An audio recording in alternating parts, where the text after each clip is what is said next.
Okay, so 9.6, evolution should not be equated with the progress. यहाँ पे आप लोगों को इस पूरे के पूरे पैराग्राफ की समरी दे दी गई है। पूरे पैराग्राफ में आपको यही बताया जाएगा कि जो एवोल्यूशन है उसको हम कभी भी प्रोग्रेस के साथ इक्वेट नहीं करते। ठीक है, ऐसा नहीं है कि पहले पहले बैक्टीरियाज होते थे यूनिसेलुलर में, मल्टीसेलुलर में, एंड देन उसके बाद हम ह्यूमंस आ गए। सो हम ह्यूमन के बाद कोई स्पीशी तो आई नहीं है एज सच। ठीक है, सो यानी कि जो ह्यूमन है वो सबसे ज्यादा सुपीरियर है, ऐसा कुछ भी नहीं है। एवोल्यूशन को हम कभी भी प्रोग्रेस के साथ इक्वेट नहीं करते हैं। So in an exercise of tracing the family trees of species, we need to remember certain things. Firstly, there are multiple branches possible at each and every stage of this process. सबसे पहली बात तो कि जब भी कोई नई species बनती है तो उसका मतलब ये नहीं होता कि जो पिछली स्पीशी है उसका एलिमिनेट होना जरूरी है। ठीक है, जब भी कोई नई स्पीशी बनती है वो एग्जिस्टिंग स्पीशी के साथ भी बन सकती है। ठीक है, so it is not as if one species is eliminated to give rise to the new one. ठीक है, जैसे कि मैंने आप लोगों को बताया कि एक जो नई स्पीशी है उसको जन्म देने के लिए जो पिछली स्पीशी है उसको एलिमिनेट होने की जरूरत नहीं होती है। A new species has emerged, but that does not necessarily mean, like the beetle example we have been thinking about, that the old species will disappear. It will all depend on the environment. Also it is not as if if the newly generated species are in any way better than the old one. So जैसे कि आपको beetle वाला जो example है उसमें बताया था कि जो ग्रीन बीटल है अगर वो ज्यादा हो रही हैं तो जो रेड बीटल्स हैं वो कम हो रही हैं, ब्लू बीटल्स अगर ज्यादा हो रही हैं तो जो ग्रीन बीटल्स हैं वो कम हो रही हैं। ऐसा कोई जरूरी नहीं होता है। साइमल्टेनियसली जो स्पीशीज हैं वो ग्रो करती रहती हैं। और दूसरी चीज ये कि जो न्यूली जनरेटेड स्पीशी है वो किसी भी तरीके से बेटर होगी ओल्डर वन से, ऐसा कोई जरूरी नहीं होता है। ठीक है, कभी कभार जो ओल्डर वन होती है वो ज्यादा बेटर होती है सर्वाइवल पॉइंट ऑफ व्यू से। It is just that natural selection and genetic drift have together led to the formation of a population that cannot reproduce with the original one. हम जब भी एक नई स्पीशीज की बात करते हैं तो उसका मतलब हमेशा यही होता है कि जो नई स्पीशी है वो नेचुरल सिलेक्शन और जेनेटिक ड्रिफ्ट के थ्रू न्यू बनी है। ठीक है, और ये जो न्यू पॉपुलेशन होगी ये अब ओरिजिनल पॉपुलेशन के साथ रिप्रोड्यूस नहीं कर पाएगी। ठीक है, सो नेचुरल सिलेक्शन से या जेनेटिक ड्रिफ्ट से अगर कोई न्यू स्पीशीज बनती हैं और अगर वो ओरिजिनल वाले से रिप्रोडक्शन नहीं कर पाती, ठीक है, तो उस केस में हम क्या कहते हैं कि जो न्यू स्पीशी है वो बनती है। ओके, देन इसके बाद so for example, it is not true that the human beings have evolved from the chimpanzees. Rather than both human beings and chimpanzees have a common ancestor a long time. That common ancestor is likely to have been neither human or chimpanzee. Also, the first step of the separation from that ancestor is unlikely to have resulted in modern chimpanzees and human beings. Instead, the two resultant species have probably evolved from their own separate ways to give rise to the current forms. तो हमें बहुत time से ये बताया जाता है कि humans जो हैं वो चिंपैंजीज से बने हैं, यानी कि जो चिंपैंजीज हैं वो ह्यूमन के एंसेस्टर्स हैं। ऐसा बिल्कुल भी नहीं है। ह्यूमन एंड चिंपैंजी के एक कॉमन एंसेस्टर हैं जो कि मैंने आप लोगों को बताया था, जिसको कि हम प्राइमेट्स बोलते हैं या फिर हम उन्हें एप्स भी बोलते हैं। ठीक है, उनसे चिंपैंजीज और जो ह्यूमन बीइंग है वो फर्दर आगे इवॉल्व हुए हैं। और हम दोनों ही कैरेक्टरिस्टिक, चाहे वो ह्यूमन बीइंग्स हैं और चाहे वो चिंपैंजीज हैं, वो एक दूसरे से बहुत ज्यादा डिफरेंट है। ठीक है, so in fact there is no real progress in the idea of evolution. Evolution is simply generation of diversity and shaping the diversity by environmental selection. So जब भी हम प्रोग्रेस की बात करते हैं, ठीक है। In fact there is no real progress in the idea of evolution, ठीक है। जब भी हम प्रोग्रेस की बात करते हैं तो उसको हम कभी भी एवोल्यूशन के साथ डायरेक्टली रिलेटेड नहीं करते हैं, ठीक है। एवोल्यूशन का मतलब सिर्फ और सिर्फ ये होता है कि हम डाइवर्सिफाई हुए हैं, ठीक है, यानी कि हम जो हमारी कैटेगरीज हैं वो और भी ज्यादा बढ़ गई हैं, ठीक है। And shaping the diversity bye environmental selection, environment के हिसाब से हम लोगों में सिलेक्शन होते हैं, ठीक है। फॉर एग्जाम्पल अगर आपने स्ट्रे डॉग्स देखे हैं प्लेन में, ठीक है, प्लेन एरियाज में, और अगर आपने स्ट्रे डॉग्स देखे हैं हिली एरियाज में, ठीक है। सो हिली एरियाज के जो डॉग्स होते हैं वो बहुत ही फरी होते हैं, ठीक है, उनमें बहुत फर होता है, ठीक है। लेकिन जो प्लेन एरियाज के डॉग्स होते हैं उनमें इतना फर नहीं होता है, ठीक है। सो अगर हम हिली एरियाज के जो फरी डॉग्स हैं अगर हम उनको प्लेन्स में लेके आ जाएंगे तो क्या होगा, फर की वजह से उनको बहुत ज्यादा गर्मी महसूस होगी, ठीक है, टेम्परेचर उनको बहुत ज्यादा महसूस होगा, ठीक है।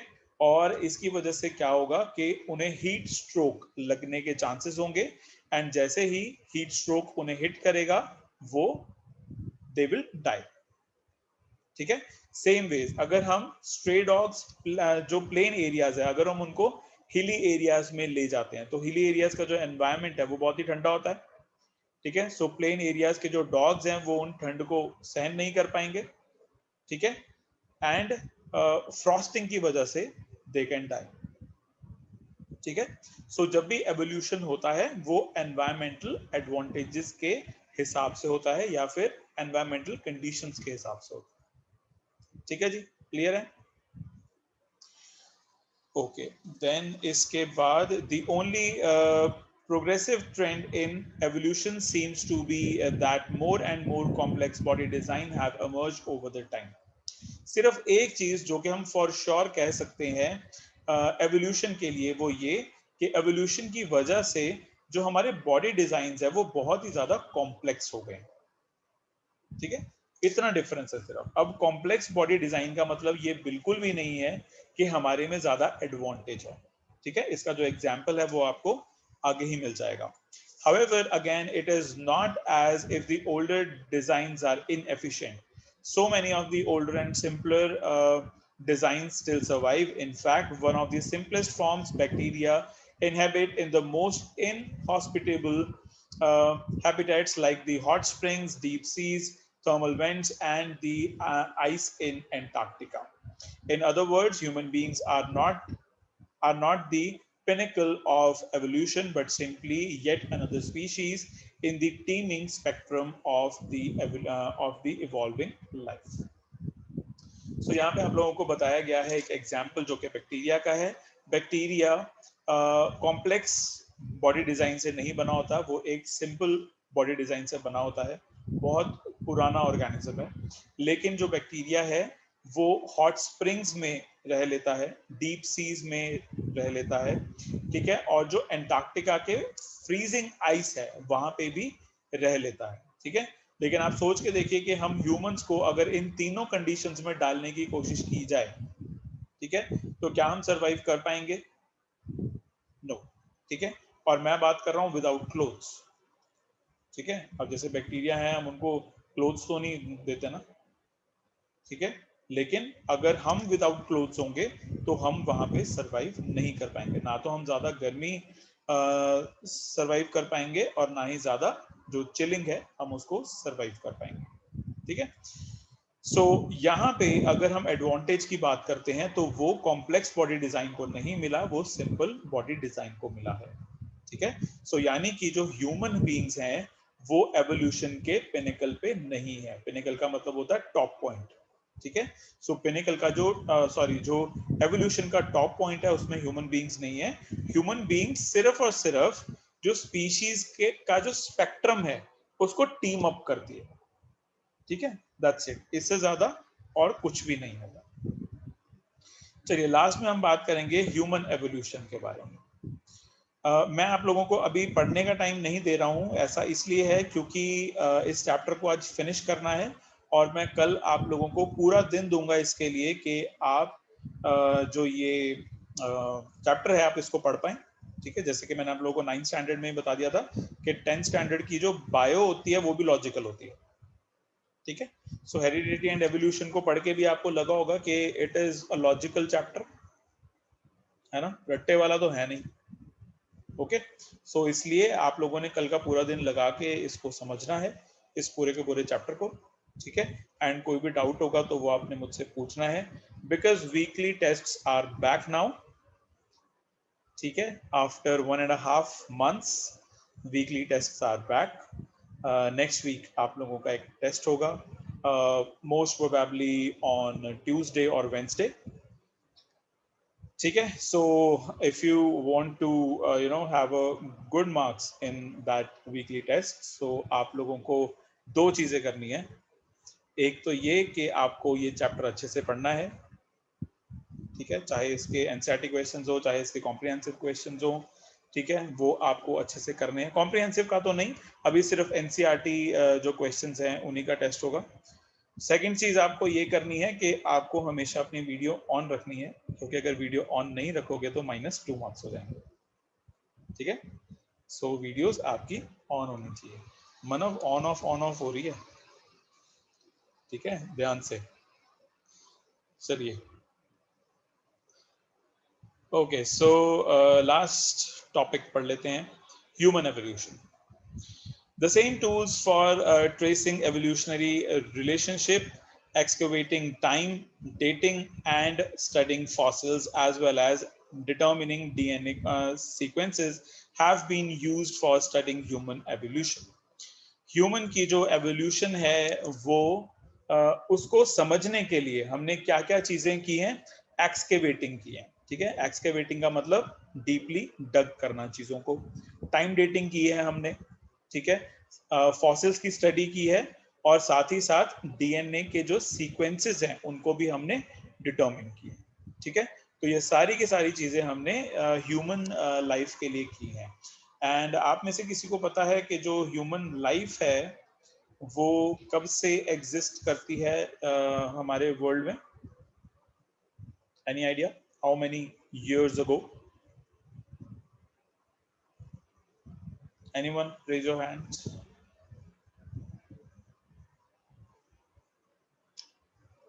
No. Okay, so it is 5,000 years. चलो तनिष आपने किया, बट इट वाज थोड़ा लेट हो गया था। ठीक है, सो 5,000 years। ठीक है, हम जो ह्यूमंस हैं वो इस वर्ल्ड में 5,000 years से रह रहे हैं। ठीक है, इस अर्थ में। एंड अगर हम बात करते हैं कि लाइफ की शुरुआत कब हुई थी, तो it is nearly about 60,000 years ago। ठीक है, 60,000 years ago लाइफ की शुरुआत हुई थी अर्थ में। एंड जो हम ह्यूमंस हैं वो 5,000 years से रह रहे हैं। ओके, चलिए, so okay, I have been used, ठीक है जी। देन इसके बाद there is a great and diversity of human forms and features across the planet, so much so that for a long time people used to talk about the human race. Skin color used to be the commonest way of identifying these so-called races. Some were called yellow, some black, some white, or some brown. तो human में भी जो diversity है वो काफी ज्यादा है। Diversity की अगर हम बात करते हैं तो हम रेसिस की बात करते हैं, और जब भी हम रेस की बात करते हैं तो हम स्किन कलर की बात करते हैं। जैसे कि जो ह्यूमंस हैं वो येलो कलर में होते हैं, ब्लैक कलर में होते हैं, व्हाइट में होते हैं, और ब्राउन में होते हैं। ठीक है, so black, white and brown तो आप लोगों को पता ही होगा, येलो आप लोगों को नहीं पता होगा। ठीक है, येलो हम लोग यूज करते हैं मोस्टली जो ऑस्ट्रेलियन पीपल होते हैं उनके लिए। ठीक है, ऐसा नहीं है कि वो येलो होते हैं, बट वो ना तो वो बहुत ज्यादा वाइट होते हैं ना ही वो ब्राउन होते हैं, वो थोड़े बीच बीच में आते हैं, तो हम ऑस्ट्रेलियंस के लिए येलो वर्ड यूज करते हैं। A major question debated for a long time was, have these apparent groups evolved differently? Over the years, the evidence has become very clear. The answer is there is no biological basis to the notion of human race. All humans are single species. तो इस चीज पे बहुत सारे experiments हुए कि क्या जो ये रेसेस हैं, क्या ये एक दूसरे से डिफरेंट है, यानी कि ये एक दूसरे से इवॉल्व हैं? So the clear answer is no, ऐसा कुछ भी नहीं है। ये हमारे से इवॉल्व नहीं हुए हैं। ऐसा नहीं है कि जो व्हाइट्स हैं वो सुपीरियर हैं, ब्लैक है जो वो इंफीरियर है, या फिर जो ब्राउन है वो इंफीरियर है।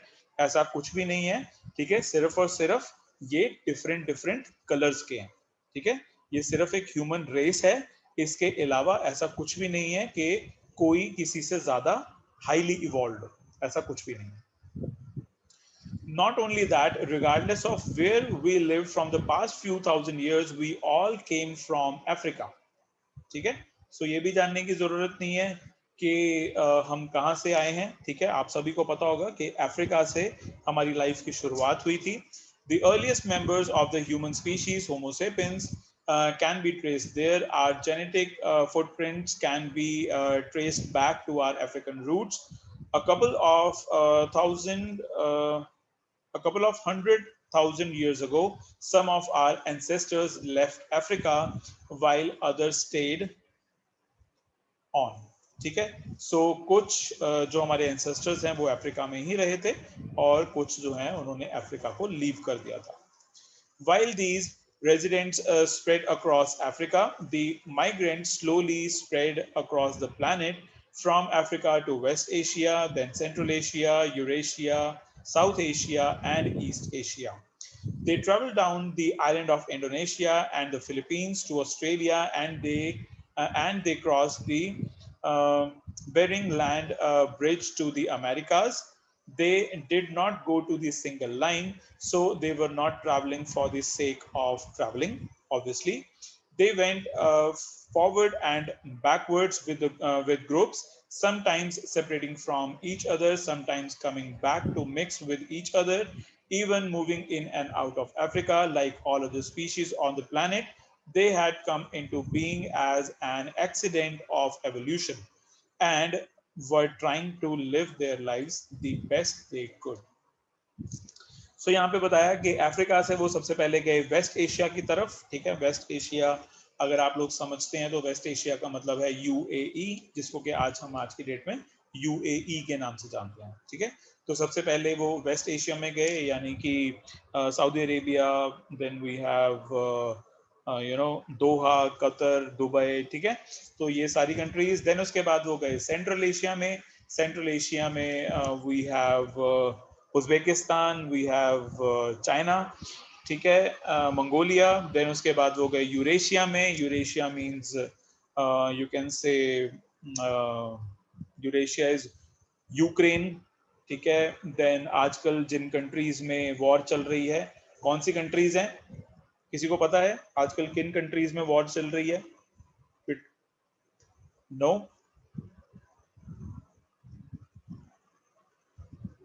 हाँ जी हरनूर, आप बता रहे हो? आप लोगों को यही नहीं पता दो कंट्रीज में वॉर चल रही है आजकल? अमरबाईजान एंड अर्मेनिया, ठीक है। हरनूर, आप क्या लिख रहे थे? इंडोनेशिया। हाँ, इंडोनेशिया। एक बार और बोलना। इंडोनेशिया। Indonesia, okay. नहीं नहीं नहीं, वहां पे सिविल वॉर जैसे चांसेस बन रहे हैं। वो सिविल वॉर है, वो कंट्री के अंदर ही है, विद इन द कंट्री, ठीक है। लेकिन जो असली वाली वॉर चल रही है, जैसे इंडिया और पाकिस्तान में 1999 में हुई थी, ठीक है, वैसी वाली वॉर चल रही है। अमरबाईजान एंड अबरबाईजान, सॉरी, ठीक है, एंड अर्मेनिया, ठीक है, वहां पे वॉर चल रही है। वहां का भी सेम वही केस है जैसे हमारा है। इंडिया और पाकिस्तान एक ही चीज के लिए लड़ता है, कश्मीर। उनके पास भी एक ऐसा लैंड है जो कि डिस्प्यूटेड लैंड है, ठीक है, तो वो उसके पीछे लड़ रहे हैं। ओके, तो वो वाला एरिया आता है यूरेशिया में, ठीक है। सो यूरेशिया वाला एरिया वो हो गया। देन उसके बाद टर्की, ठीक है, ये भी उसी में आता है। देन इसके बाद वो गए ईस्ट, उसके बाद वो गए साउथ एशिया की तरफ। साउथ एशिया यानी कि इंडिया, ठीक है, इंडिया, पाकिस्तान, श्रीलंका, ठीक है, ये सारे के सारे आते हैं साउथ एशिया में। देन इसके बाद ईस्ट एशिया। ईस्ट एशिया में हमारे पास आ जाता है Vietnam, then we have Korea, ठीक है, साउथ कोरिया कह लीजिए, जापान कह लीजिए। They travel down the island of Indonesia, ठीक है, उसके बाद वो गए इंडोनेशिया में, देन उसके बाद वो गए फिलीपींस में, देन उसके बाद वो गए ऑस्ट्रेलिया में, देन उसके बाद वो लास्ट में गए अमेरिका में, ठीक है। सो अगर आप वर्ल्ड मैप में इस रूट को बनाओगे तो ये जो रूट है ये एक स्ट्रेट लाइन शो नहीं करेगा, ठीक है। ये वाला जो मैप होगा ये थोड़ा जिगजैग फॉर्म में बनेगा, ठीक है, कभी आगे जाते हैं, कभी पीछे जाते हैं, कभी ऊपर जा रहे हैं, कभी नीचे की तरफ जा रहे हैं, ठीक है। ऐसा इसलिए क्योंकि वो ट्रैवलिंग जो कर रहे थे वो ट्रैवलिंग पर्पस से नहीं कर रहे थे, ठीक है। कोई अपने घर वापस आता था, कोई अपने घर से दूर चले जाता था, किसी को कुछ काम होता था, ठीक है। तो इसलिए ये सारे के सारे जो मूवमेंट्स हैं वो थोड़े जिगजैग फॉर्म में, ठीक है। अगर वो ट्रैवलिंग ट्रैवलिंग के पर्पस से कर रहे होते, टूरिज्म के पर्पस से कर रहे होते तो बात अलग थी, ठीक है, तो फिर वो एक स्ट्रेट लाइन होती, ठीक है। लेकिन ऐसा नहीं है, स्ट्रेट लाइन में वो नहीं गए।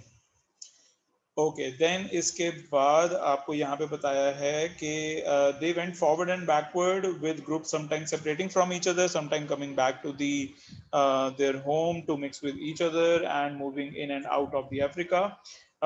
Like all other species on the planet they had come into being as an accident, ठीक है। तो ह्यूमंस भी जो हैं वो एक एक्सीडेंट की वजह से ही बन पाए थे, ठीक है। ज्यादातर जो न्यू चीजें हम बनाते हैं वो एक्सीडेंट से ही होती हैं।